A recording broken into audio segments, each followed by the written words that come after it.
Hello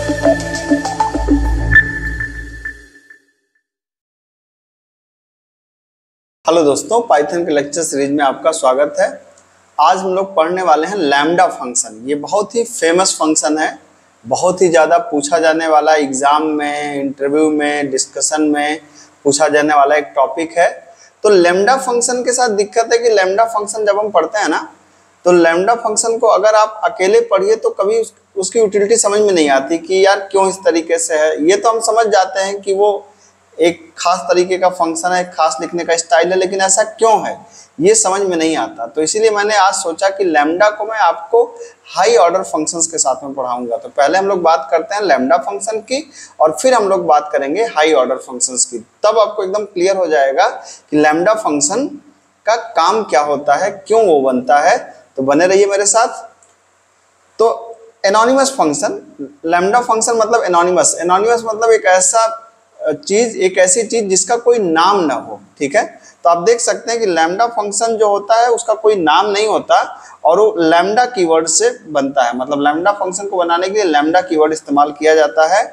वो किसी नाम से बॉन्ड नहीं होता, मतलब किसी नाम से, जैसे फंक्शन का नाम डेमो होता है, फंक्शन का नाम मैसेज हो सकता है, फंक्शन का नाम टेबल हो सकता है, लेकिन आप लैम्डा में फंक्शन का कोई स्पेसिफिक नाम नहीं होता, ठीक है।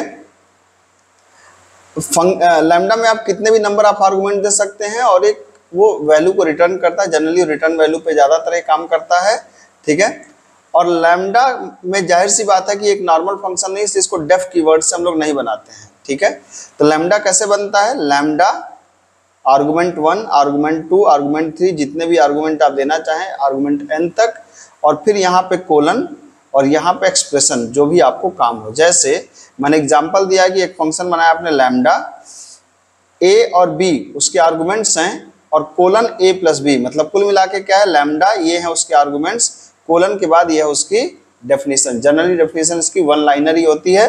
तो लैम्डा के अंदर आपने दिया, अब लैम्डा का कोई नाम तो नहीं है, लेकिन इसको आप रेफरेंस कर सकते हैं। तो अभी लैम्डा को आपने रेफरेंस कहाँ किया पे है? ऐड के अंदर, और ऐड के अंदर 10 20 पास करेंगे तो ये 10 + 20 को रिटर्न करेगा। आइए पहले इतनी बात को करके देखा जाए। मतलब एक लैम्डा फंक्शन आपको बनाना हो तो आप लिख सकते हैं कि लैम्डा, उसके बाद आपने आर्गुमेंट a और b क्या है हमारे आर्गुमेंट, और करेंगे क्या, a + b करेंगे, a और b ऐड होगा। तो इसको हमें कहीं बाइंड करना पड़ता है किसी नाम के साथ में। जैसे आप नाम के साथ में बाइंड करना चाहें तो हमने इसका नाम दे दिया ऐड, कुछ भी दे सकते हैं आप, ठीक है। और अब क्या करेंगे कि अगर प्रिंट के अंदर आप ऐड फंक्शन को कॉल करेंगे, आपने कहा 10, 20, तो ऐड कर देगा, ठीक है। तो अक्सर जब मैं भी पढ़ता था तो यही दिमाग सोचता है कि भाई यार जब ऐड ही करना था तो सीधा हम डेफ ऐड कर दिए होते, a, b कर दिए होते, a, b कर दिए होते, और क्या कर दिए होते, रिटर्न कर दिए होते a + b को। क्या जरूरत है जबरदस्ती का? फिर प्रिंट के अंदर ऐड को कॉल कर दिया होता, 10, 20, सेम रिजल्ट आता, क्या फर्क पड़ता है? यहां भी नाम देना पड़ रहा है, वहां भी नाम देना पड़ रहा है, ठीक है।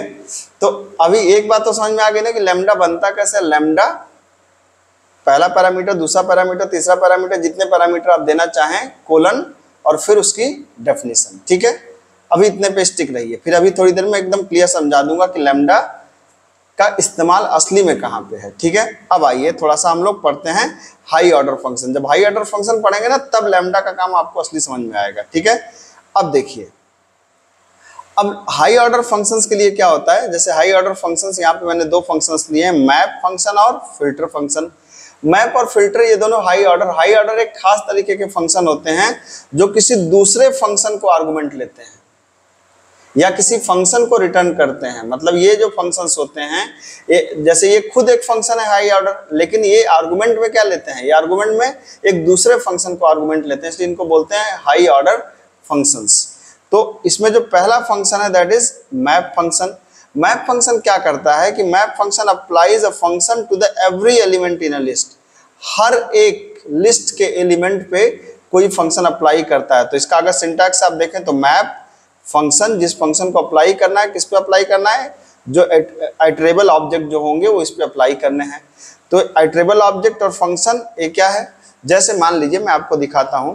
जैसे मान लीजिए कि हमारे पास एक लिस्ट है, हमारे पास एक ओरिजिनल लिस्ट है, मतलब हमने कहा कि लिस्ट ए, मान लीजिए हमने कहा लिस्ट ए इसका नाम है, तो लिस्ट ए के अंदर कुछ वैल्यूज हैं जैसे 10, 20, 30, 40 और 50। हम करना ये चाह रहे हैं कि इस लिस्ट में हर एक एलिमेंट का स्क्वायर निकाल के हम लिस्ट बी के अंदर रखना चाह रहे हैं। हर एक एलिमेंट का स्क्वायर निकाल के लिस्ट बी के अंदर रखना चाह रहे हैं। तो एक तो तरीका क्या है, एक तरीका तो ये है कि लिस्ट बी के अंदर हम क्या कर दें, हम एक एक लूप चला करके एक एक एलिमेंट को उठाएं, उसका स्क्वायर निकालें और उसके अंदर रखते जाएं। ये बेसिक तरीका है, देसी तरीका है, कोर तरीका है, लेकिन पाइथन तो अपने ट्रिक के लिए फेमस है। तो अब क्या कर सकते हैं आप एक फंक्शन बना सकते हैं डेफ, क्या आपने फंक्शन का नाम मान लीजिए दिया स्क्वायर और आपने n दिया और कहा भैया रिटर्न करो क्या n इंटू n को रिटर्न करो। तो जाहिर सी बात है स्क्वायर फंक्शन में आप कोई भी नंबर आर्गुमेंट पास करेंगे तो क्या करेगा, 10 करेंगे तो 100 रिटर्न करेगा, जाहिर सी बात है। तो इसका मतलब ये हुआ कि अब लिस्ट बी के अंदर हमने कहा लिस्ट मतलब जो रिजल्ट है उसको लिस्ट में कन्वर्ट कर दो। मैप फंक्शन क्या करेगा, पहला आर्गुमेंट होता है उसका एक फंक्शन, तो कौन सा फंक्शन, हमने कहा स्क्वायर फंक्शन को लो जो भी हमने बनाया, और किस पे स्क्वायर फंक्शन अप्लाई करना है, लिस्ट ए पे। आप समझ रहे हैं बात को, लिस्ट ए के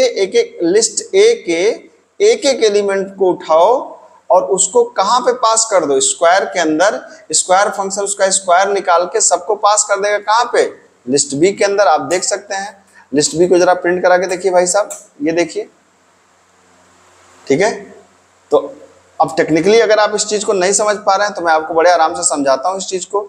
बहुत ही आसान चीज है, बहुत बढ़िया चीज है ये, ठीक है।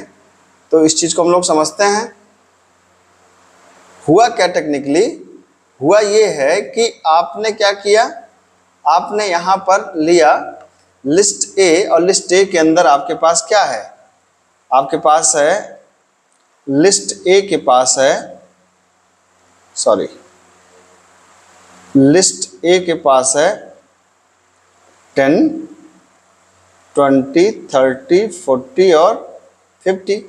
आपने कहा कि जो भी हमारा मैप फंक्शन है, आपने एक स्क्वायर फंक्शन बना लिया, आपने स्क्वायर फंक्शन को देखिए def square n cross n है। तो अब लिस्ट बी क्या कर रहा है, जैसे आपने कहा है कि list B is equal to list, मतलब जो रिजल्ट है उसको किस में कन्वर्ट कर दो, लिस्ट में कन्वर्ट कर दो।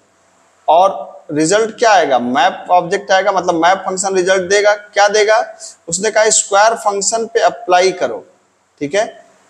स्क्वायर फंक्शन के अंदर पास करो किसको, लिस्ट ए को। तो लिस्ट ए को कैसे पास करेगा, एक एक एलिमेंट उठाएगा, मतलब पहले ये 10 को उठाएगा, पहले ये 10 को उठाएगा और पास करेगा कहाँ पे, स्क्वायर के अंदर।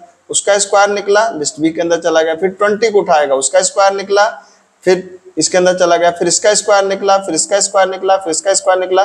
तो एक एक एलिमेंट को यहाँ से उठाएगा, एक एक एलिमेंट को यहाँ से उठाएगा, उसका स्क्वायर निकालेगा और लिस्ट बी के अंदर डाल देगा। एकदम आराम से आप देख सकते हैं, ठीक है। लेकिन अब मान लीजिए कि हमारा मन कर रहा है कि नहीं यार, हमें तो वो भी नहीं चाहिए, हम स्क्वायर फंक्शन में नहीं लिखना चाह रहे हैं, ठीक है। तो अब हम स्क्वायर फंक्शन में नहीं लिखना चाह रहे हैं, तो चलो अब हमने एक लिस्ट बना लिया ए, थोड़ा बदलाव के लिए 10, 20, 30, 40 और 50। हम क्या चाहते हैं, हम चाहते हैं कि बी के अंदर इसका स्क्वायर आ जाए। तो बी के अंदर अब स्क्वायर फंक्शन से तो कर सकते थे, लेकिन हम कहें नहीं वो बड़ा है, फंक्शन लिखना पड़ रहा है। पाइथन को जानते ही आप, जितने छोटे में आप कर दें। तब आप क्या कर सकते हैं, b is equal to list, मतलब लिस्ट में कन्वर्ट करो किसको, जो मैप रिटर्न करे उसको। हमने यहाँ पे कहा लैम्डा क्या, n क्रॉस n कामा क्या, a। समझ में आई बात कुछ। अब जरा b को प्रिंट कराओ भाई साहब, ये देखिए सारे के स्क्वायर आ गए आपके पास, ठीक है। तो क्या हुआ यहाँ पर, आप ध्यान दीजिए, यहाँ पर हुआ क्या, हमने कहा लैम्डा n, तो n क्या है, आर्गुमेंट है, रिटर्न क्या करो, n इंटू n, किसको लो, a। इसका मतलब यहाँ भी सेम केस है, a से एक एक एलिमेंट उठाएगा, पहले किसको उठाएगा, पहले 10 को उठाएगा, कहाँ पर रखेगा, लैम्डा के अंदर, इसका स्क्वायर निकाल के से रिटर्न किया, b के अंदर चला गया, 20 इसका स्क्वायर दिया। तो अब आप देख सकते हैं कि ये जो 4 लाइन का आपने फंक्शन लिखा था, ये फंक्शन लिखने की भी जरूरत नहीं पड़ी आपको। समझ रहे हैं बात को, तो ये कितना आसान हो गया ना आपको, मतलब इस सारा काम आप देखिए एक ही लाइन में खत्म हो गया, एक लाइन में इस सारा का सारा मामला खत्म। ठीक है, इसी तरीके से ये हाई ऑर्डर फंक्शन है, मतलब एक लिस्ट को लेता है और उसके ऊपर किसी फंक्शन को बार बार अप्लाई करता है। बहुत इंपॉर्टेंट है, खास तौर से कॉम्पिटिटिव कोडिंग जब हम लोग करते हैं तो वहां पर भी कॉम्पिटिटिव कोडिंग में कैसे इस्तेमाल होता है ये देखिए। वहां पे क्या होता है कि टेस्ट केस में इनपुट दिया होता है, तो इनपुट दिया होता है तो किस तरीके से, जैसे मान लीजिए मैं स्ट्रिंग टाइप का इनपुट दिया, इनपुट इक्वल टू यहाँ पे दिया होता है ऐसे कुछ 10 20 30 40 50। तो हम क्या करते हैं, इन वैल्यूज को लिस्ट में डालना है। तो अगर हम लिस्ट इज इक्वल टू करेंगे, लिस्ट इज इक्वल टू, मान लीजिए हमने कहा कि लिस्ट इज इक्वल टू, हमने कहा कि ऐसा करो भाई इसको कन्वर्ट कर दो तुम, तो हमने कहा लिस्ट में कन्वर्ट कर दो किसको, इनपुट डॉट स्प्लिट कर देते हैं हम लोग इसको। तो अब आप देखेंगे क्या हो गया, लिस्ट में आ तो गया लेकिन सारे स्ट्रिंग टाइप के आए, तो उसने स्प्लिट ने उसको तोड़ा, जहां जहां गैप मिला उसको तोड़ा, लेकिन ये सारे के सारे रिजल्ट किस में आ गए, स्ट्रिंग में आ गए। अब स्ट्रिंग में आ गए तो कोई भी न्यूमेरिकल ऑपरेशन परफॉर्म करेंगे तो एरर आ जाएगी वहां पे, क्योंकि 10 और 20 को जब आप ऐड करेंगे तो 10 20 आएगा ना, कॉन्केटिनेट होगा, ये कोई इवेल्युएट तो होगा नहीं। तो ऐसे केस में वहां पे क्या करते हैं, हम ऐसे करते हैं list is equal to list, मतलब लिस्ट रिटर्न करो क्या, मैप हर एक वैल्यू को, मतलब हर एक इनपुट डॉट स्प्लिट को, हर एक वैल्यू को उठाओ और इंटीजर फंक्शन में पास करो। ठीक है, ब्रैकेट शायद ज्यादा हो गया, तो लिस्ट इज इक्वल टू, हमने कहा लिस्ट मैप फंक्शन कहाँ पास करना है, इंटीजर फंक्शन में, हर एक को कन्वर्ट करना है किसमें, इंटीजर फंक्शन में, किसको, इनपुट डॉट, सॉरी इनपुट नहीं, INP डॉट स्प्लिट को। ठीक है, ये और ये आप देख सकते हैं, ये देखिए। अब जो ऊपर आप देखिए यहाँ पे रिजल्ट क्या था, सारी वैल्यू अलग अलग हुई थी लेकिन किस फॉर्मेट में, स्ट्रिंग के फॉर्मेट में। यहाँ पर सारी वैल्यू अलग अलग हुई लेकिन किस फॉर्मेट में, नंबर के फॉर्मेट में। क्यों, मैप फंक्शन ने हर एक इंडिविजुअल एलिमेंट पे इंटीजर फंक्शन को अप्लाई करवा दिया। तो मैप फंक्शन बहुत काम का है और आगे चल के बहुत ही ज्यादा इस्तेमाल होता है। ठीक है, जैसे map function high order function है, वैसे एक हाई ऑर्डर फंक्शन होता है, इसका नाम क्या है, इसका नाम है फिल्टर। फिल्टर फंक्शन क्या करता है, फिल्टर फंक्शन आर्गुमेंट लेता है और रिटर्न करता है क्या, it takes a function and an iterable, मतलब एक एट्रेबल ऑब्जेक्ट और एक फंक्शन लेता है और उस फंक्शन को, इस फंक्शन को अप्लाई करता है। जैसे यहाँ पे आप देख सकते हैं कि जैसे मैंने इज इवन नाम का एक फंक्शन दिया है, x आर्गुमेंट है, रिटर्न करा x mod 2 is equal to 0। जाहिर सी बात है कि x mod 2 इक्वल टू 0 होगा तो रिटर्न करेगा ट्रू, नहीं तो रिटर्न करेगा फॉल्स।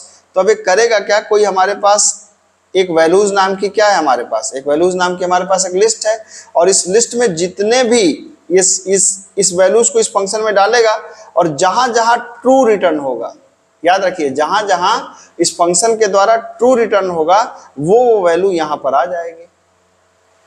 समझ रहे बात को, मैं फिर से बता रहा हूं भाई, इज इवन फंक्शन तो आपको समझ में आ गया होगा, x आर्गुमेंट लेगा, रिटर्न करेगा x mod 2 equal to 0। x mod 2 equal to 0 का मतलब क्या है, आप इसको ऐसे समझिए, x की वैल्यू मान लीजिए कि अगर 4 है तो 4 को 2 से भाग दिया इज इक्वल टू 0, तो इसका मतलब कि 4 को 2 से भाग दिया, रिमाइंडर कितना है 0, 0 इक्वल टू 0। इसका मतलब क्या रिटर्न करेगा, इसका मतलब रिटर्न करेगा ट्रू, मतलब जब भी इवन होगा तो रिटर्न करेगा ट्रू।